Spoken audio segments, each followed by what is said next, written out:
This is Sacha Baron Cohen. Welcome to Gold Meets Golden. Hi, I'm Tom Daley here with Gold Meets Golden, and I just wanted to give a massive shout out to the Angel City sports athletes. I hope you're all training hard and working hard, and I cannot wait to see you all compete. Nice to meet you, by the way. Nice to meet you too. I was watching the other day your latest Borat film, and I was watching it with my husband, and we were sat on the sofa, and I do not know how you are able to stay in character and not burst out laughing. I basically developed a technique of just literally just pinching myself, biting my tongue, punching myself until finally I've managed to stop any giggling. Like, for example, you've got one shot at getting it right, going into Mike Pence's speech. Like, it takes a lot of balls. Well, so does wearing Speedos for you. But yeah, I mean, it's practice, really. So that thing, like, when you've got one shot to do it right, my experience is to just prepare, and you're trying to limit the things you have to think about in the moment. I imagine doing a dive may be similar to that.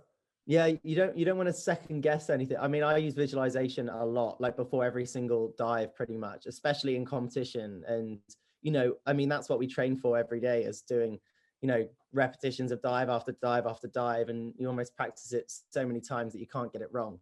And and I think that must have been a similar thing. Yeah, there's a scene. I don't know if you've seen the first Borat movie. Yes.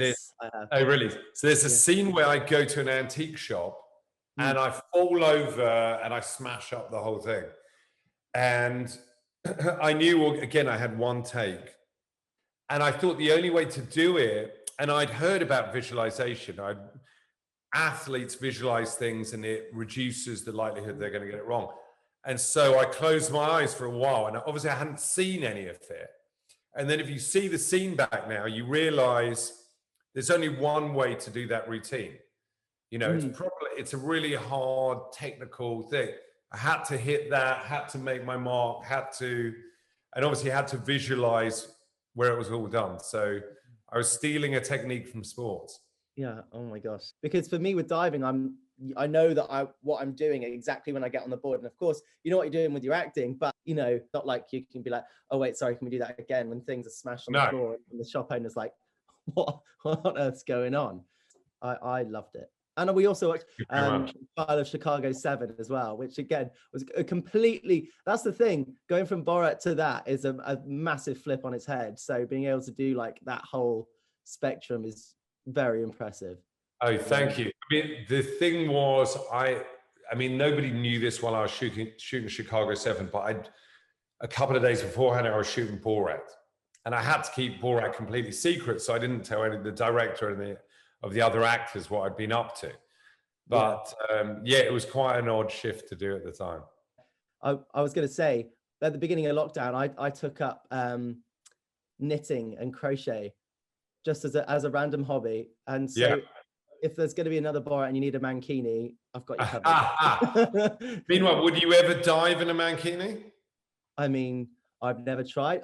I have worn a mankini once. I mean, I feel like everyone's worn a mankini at some point because you have to. It's like become an iconic thing. I don't know how practical it would be when you're spinning around and twisting. Like, I feel like things might not stay in place. But that could add a little bit of jeopardy. It would be a bit like why people watch NASCAR races. They're waiting for the crash. You could be waiting for the slippage. Yeah, there could be slippage. The shoulder strap could come off. You never know. I guess they should do the Mankini diving championships. That would be. We should message the International Olympic Committee and see if they'll add it in for Paris or LA. And do you have specially designed Speedos to maximize the dive? No. With diving, you just want them tight and right to not have anything be out of place. And you don't want anything to be too far away from your body, because you hit the water at 35 miles an hour. If you hit the water at the wrong angle, it's pretty painful. Wow, what's the worst experience you've had diving? Have you ever hit your head on the board? That would be I've got a scar on my head here. Oh my. I don't know if you can see it there. I've got a scar there. Hit your head on the board?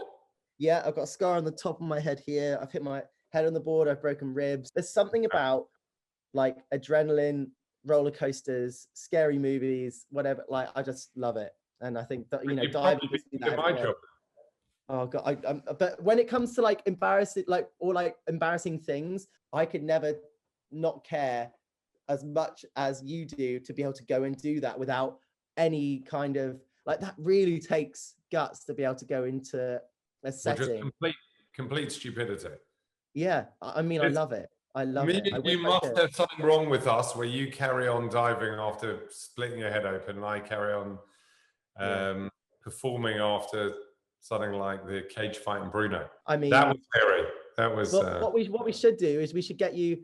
I mean, we should get you involved in a bit of diving. But if Borat was to go I to an cannot Olympic dive. Games, I cannot dive. well, I could teach you that bit. I can do the, like, you know, where you are on the corner and you're, you know, sitting on your, you know, you're hunched over and you just fall in. I can almost do that. I cannot dive. Too terrifying for me. If Borat had to go to the Olympic Games and compete, what sport would he do? I think it'd be mankini diving or probably gypsy catching. Oh, okay. I mean, I could be a coach for the mankini diving. Yes, exactly. And you know, it has to be the standard. And have you been able to practice at all? What are you doing during Yeah, COVID? so I mean, the first lockdown, we weren't allowed to practice at all. Everything was shut for about 4 or 5 months. But then on this current, like, the second and third lockdown that we've had, we've been able to train, we've been really lucky, actually, because all of our competitions have been cancelled. And, you know, the Olympics is, you know, we've been told that it's going ahead, and then we kind of just have to keep preparing as if it is. If this year has taught us anything, for me, it's just been, anything can be taken away at any moment, and you just got to keep going and keep training as if, you know, take each day as it comes, because you never know what tomorrow's going to hold. That's what we did in the Borat movie, actually. Everyone else in Hollywood shut down. And we decided to keep the edit going. And we had 3 editors keeping on editing the movie. But I think that optimism is important for both of us. This event is benefiting Angel City Sports, which is helping disabled youth prepare for the Paralympics. What advice, Tom, would you give them for this journey?